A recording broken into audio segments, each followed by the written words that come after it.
Plus two അക്കൗണ്ടൻസിയിലെ second പാർട്ടിൽ company accounts and analysis of financial statement എന്ന ഭാഗത്ത് നിന്നും അക്കൗണ്ടിംഗ് ഫോർ ഷെയർ ക്യാപിറ്റൽ എന്ന ഒന്നാമത്തെ ചാപ്റ്ററിലെ ഇഷ്യൂ ഓഫ് ഷെയർ എന്ന ഭാഗമാണ് ഹണിട്രിക്സിന്റെ ഓൺലൈൻ വീഡിയോ ക്ലാസ്സിൽ ഇന്ന് നമ്മൾ ചർച്ച ചെയ്യുന്നത്. നേരത്തെ അക്കൗണ്ടിംഗ് ഫോർ ഷെയർ ക്യാപിറ്റൽ എന്ന ഭാഗത്തിന്റെ തിയറി പാർട്ടുകളായിട്ടുള്ള കമ്പനിയുടെ definition, futures, types of company തുടങ്ങിയിട്ടുള്ള കാര്യങ്ങളൊക്കെ നമ്മൾ നേരത്തെ ചർച്ച ചെയ്തിരുന്നു. ഇന്ന് നമുക്ക് കുറച്ച് പ്രോബ്ലം പാർട്ടിന്റെ ബേസിക് കാര്യങ്ങളാണ് ചർച്ച ചെയ്യുന്നത്. വളരെ ശ്രദ്ധിച്ചുകൊണ്ട് മനസ്സിലാക്കി കഴിഞ്ഞാൽ വളരെ ലളിതമായി കൊണ്ട് നമുക്ക് ഇതിലെ പ്രോബ്ലംസുകളൊക്കെ ചെയ്യാനായിട്ട് പറ്റും. അപ്പോ ഇഷ്യൂ ഓഫ് ഷെയർ ആണ് നമ്മളുടെ ഇന്നത്തെ ചർച്ചാ വിഷയം. ഷെയറുകൾ ഇഷ്യൂ ചെയ്യുന്ന സമയത്ത് പ്രധാനമായിട്ടും രണ്ട് രീതിയിലാണ് ഇഷ്യൂ ചെയ്യുന്നത്. ഒന്ന് ഫോർ ക്യാഷ്, ക്യാഷിന് ഷെയറുകൾ ഇഷ്യൂ ചെയ്യാറുണ്ട്. മറ്റൊന്ന് for consideration other than cash, ക്യാഷിനല്ലാത്ത മറ്റെന്തെങ്കിലും ഒരു പ്രതിഫലത്തിന് വേണ്ടിയിട്ട് ഷെയറുകൾ ഇഷ്യൂ ചെയ്യാറുണ്ട്. അപ്പൊ അത്തരത്തിലുള്ള കാര്യങ്ങളൊക്കെ നമുക്ക് അതർ ദാൻ ക്യാഷിൽ വരുന്നത് അടുത്ത ഒരു ക്ലാസ്സിൽ ചർച്ച ചെയ്യാം. ഇന്ന് നമുക്ക് issue of share for cash, ക്യാഷിന് ഷെയറുകൾ ഇഷ്യൂ ചെയ്യുന്ന സമയത്ത് എന്തെല്ലാം ഘട്ടത്തിലൂടെയാണ് കടന്നു പോകുന്നത് എന്ന് നമുക്ക് പരിശോധിക്കാം. അതില് ഒന്നാമത്തേത് ഫോർ ക്യാഷ് എന്ന് പറഞ്ഞാൽ ഷെയറുകൾ ഇഷ്യൂ ചെയ്യുന്നത് ക്യാഷിനാണെങ്കിൽ the following are the steps to be taken by the company for the issue of share. ഷെയറുകൾ ഇഷ്യൂ ചെയ്യുന്ന സമയത്ത് താഴെ പറയുന്ന സ്റ്റെപ്സുകൾ ശ്രദ്ധിച്ചുകൊണ്ട് വേണം ഒരു കമ്പനി ഷെയറുകൾ ഇഷ്യൂ ചെയ്യുന്നത്. അതിൽ ഒന്നാമത്തേത് ഇഷ്യൂ ഓഫ് പ്രോസ്പെക്ടസ്. നമുക്കറിയാം പ്രോസ്പെക്ടസിനെ കുറിച്ച് നമ്മൾ പ്ലസ് വണ്ണിൽ പഠിച്ചിട്ടുണ്ട്. Prospectus is an invitation for a company to the public for subscription of share or debenture. ഷെയറുകളും ഡിബഞ്ചറുകളും ഏറ്റെടുക്കുന്നതിനെ ക്ഷണിച്ചുകൊണ്ട് കമ്പനി ഇറക്കപ്പെടുന്ന പ്രമാണമാണ് പ്രോസ്പെക്ടസ് എന്ന് പറഞ്ഞാൽ കമ്പനിയുടെ വിവരങ്ങളൊക്കെ ഉൾക്കൊള്ളിച്ചുകൊണ്ട് ഡിബഞ്ചറുകളും ഷെയറുകളൊക്കെ ഏറ്റെടുക്കുന്നതിന് പ്രേരിപ്പിച്ചുകൊണ്ട് അല്ലെങ്കിൽ ഇൻവൈറ്റ് ചെയ്തുകൊണ്ട് ക്ഷണിച്ചുകൊണ്ട് കമ്പനി ഇറക്കുന്ന പ്രമാണമാണ് പ്രോസ്പെക്ടസ്. പ്ലസ് വണ്ണിൽ നിന്ന് നമ്മൾ പഠിച്ചതാണ് അല്ലെ. കമ്പനിയുടെ ഷെയറുകളും ഡിബഞ്ചറുകളും ഏറ്റെടുക്കുന്നതിനെ ക്ഷണിച്ചുകൊണ്ട് കമ്പനി ഇറക്കുന്ന പ്രമാണത്തെ പറയുന്ന പേര് ഡാഷ് എന്നൊക്കെ നമ്മൾ പഠിച്ചു. അതെന്താണ്? പ്രോസ്പെക്ടസ് ആണ്. ഈ പ്രോസ്പെക്ടസ് ഇല്ലെങ്കിൽ അത്തരം ഘട്ടങ്ങളിൽ നമ്മൾ statement of leave of prospectus ഇറക്കും. അത് രജിസ്ട്രാർ മുമ്പാകെ സമർപ്പിക്കണം എന്നൊക്കെ കാര്യങ്ങൾ നമ്മൾ പഠിച്ചു കഴിഞ്ഞതാണ്. ദെൻ പ്രോസ്പെക്ടസ് ഇറക്കി കഴിഞ്ഞാൽ പിന്നീട് രണ്ടാമതായിട്ട് അപ്ലിക്കേഷൻസ് ഓഫ് ഷെയർ, ഷെയറിനെ അപേക്ഷ ക്ഷണിക്കും.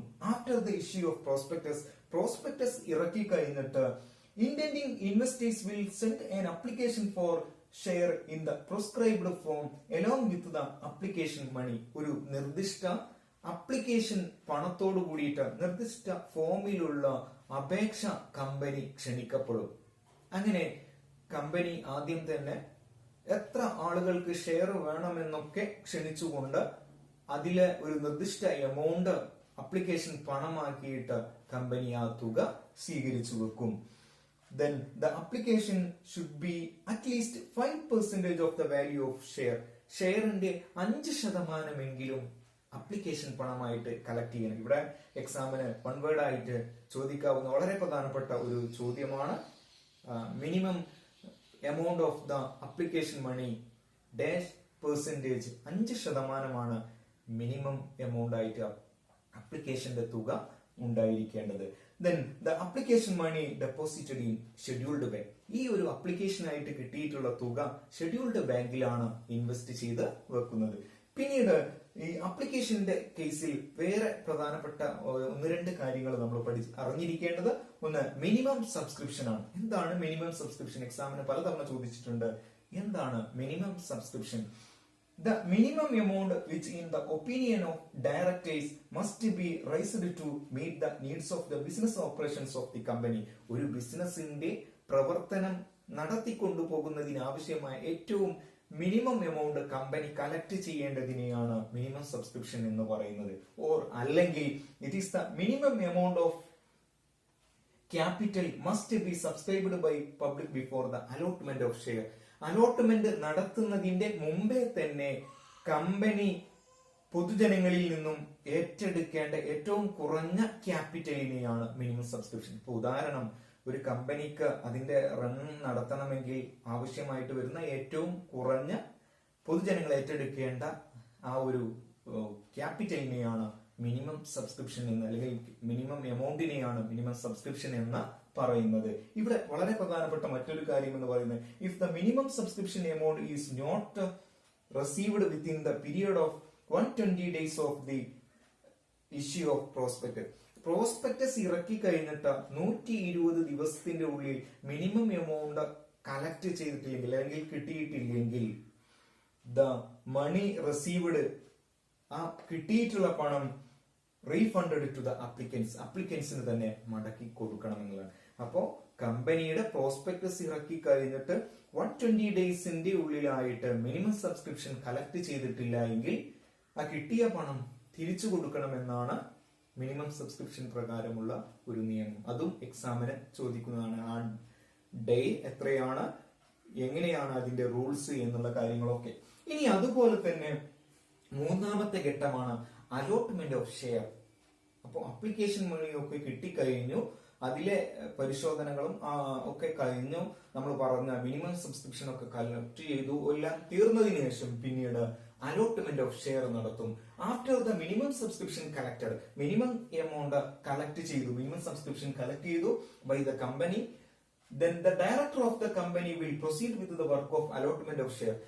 അത്രയും മിനിമം സബ്സ്ക്രിപ്ഷൻ ഒക്കെ കളക്ട് ചെയ്തു കഴിഞ്ഞിട്ട് കമ്പനിയുടെ ബോർഡ് ഓഫ് ഡയറക്ടേഴ്സ് അലോട്ട്മെന്റുമായിട്ടുള്ള നടപടികളുമായിട്ട് മുന്നോട്ട് പോകുന്നു.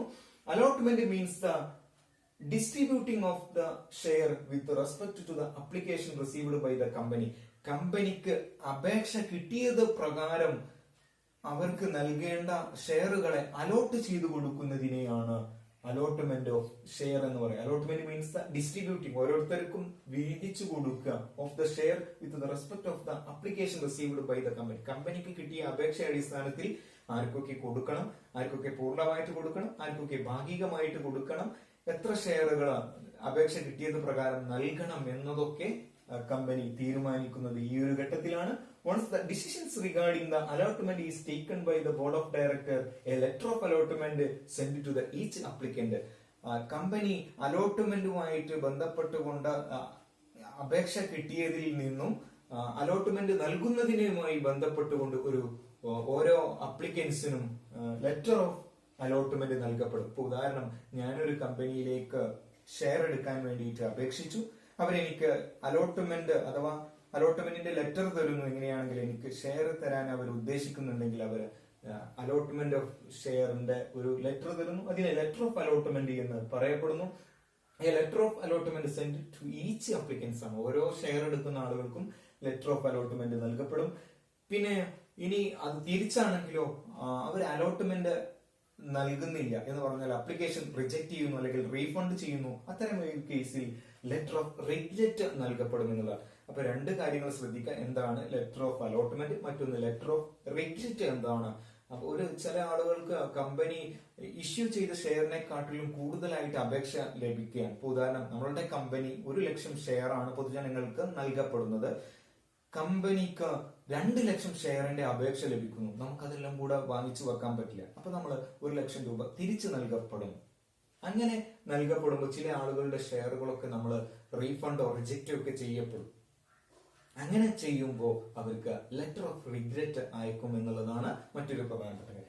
പിന്നീട് കോൾസ് ഓൺ ഷെയറിന്റെ മുകളിൽ, അപ്പോ അപ്ലിക്കേഷന്റെ കൂടെ ഒരു നിശ്ചിത തുക വാങ്ങിച്ചു കഴിഞ്ഞു, അലോട്ട്മെന്റിന്റെ കൂടെയും നമ്മൾ ഒരു നിശ്ചിത തുക വാങ്ങിച്ചു കഴിഞ്ഞു. അപ്പൊ അങ്ങനെ വാങ്ങിച്ചിട്ട് പിന്നീട് റിമൈനിങ് പോർഷൻസ്, പിന്നീട് ബാക്കി വരുന്ന ഇത് നമ്മൾ വിവിധ കോളുകളായിട്ടാണ്, first call, second call, third call എന്നൊക്കെ പറഞ്ഞുകൊണ്ട് നമ്മൾ വിളിക്കപ്പെടും. അങ്ങനെ വിളിക്കുന്നതിനെയാണ് കോൾസ് ഓൺ ഷെയർ എന്ന് പറയപ്പെടുന്നത്. The company may be demand that the portions of the uncalled amount, company വിളിക്കപ്പെടാത്ത എമൗണ്ടിനെ പിന്നീട് ആവശ്യപ്പെട്ടേക്കും. ഇഫ് എനി, അത് ഉണ്ടെങ്കിൽ, ഫ്രം ദ മെമ്പർമാരിൽ നിന്നും wholly or partially by making calls, മൊത്തമായിട്ടോ ഭാഗികമായിട്ടോ ഒക്കെ കോൾസുകളായിട്ട് വാങ്ങപ്പെടും എന്നുള്ളതാണ്. ഇവിടെ പ്രധാനമായിട്ടും ശ്രദ്ധിക്കേണ്ട ഒരു 3 കാര്യങ്ങൾ.